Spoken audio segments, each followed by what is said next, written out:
Hai, sunyi je hari ni. Follow Bro Time jika anda mahukan more Liverpool and football news. Aku rasa hari ni macam aman dengan tenang sikit. Korang rasa macam mana? Aman kan? Macam tak ada bunyi-bunyi kat luar tu. Minggu lepas, Liverpool menang dengan Aston Villa 2-0. Clean sheet tau. Inilah perubahan yang kita mahukan.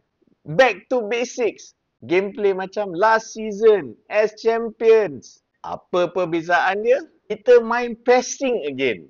We go for the ball, we press the ball. Jangan bagi chance dekat orang. We pressure them. Itu yang kita rindukan. Apa yang boleh aku cakap dengan Zoboslai? Tengoklah rating dia. Macam mana dia tak jadi player of the season. And welcome back, McAllister. Kita rindukan performance McAllister selama ni.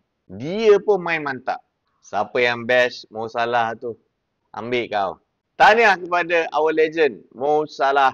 Scoring his 250 goals in all competition. Dia dah equal goals and assist contributions dengan Wayne Rooney. Susah aku nak score 250 goals. Seorang tau.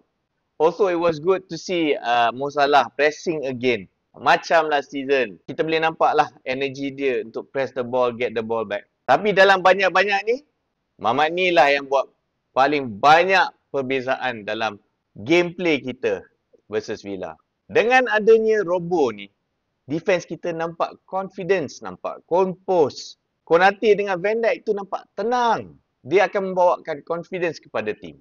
Dan dia juga bawa banyak contribution dari segi assist. That dangerous cross in the box. Ini yang kita boleh dapat dengan mainkan Andy Robertson. Aku harap Arne Slot retain dia dalam game-game yang akan datang. Aku juga kena bagi credit when it's due. Dia dah lah under pressure, ramai yang tomah dia and they produce results tu.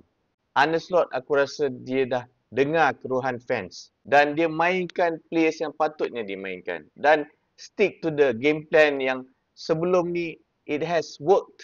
Kudos to him for bringing back that identity of football.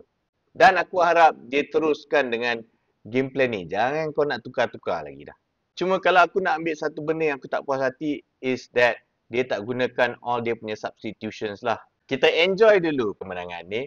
Pasal kita akan berdepan dengan lagi satu cabaran hari Rabu ni. Menentang Real Madrid at home. Kita enjoy je lah. Ciao.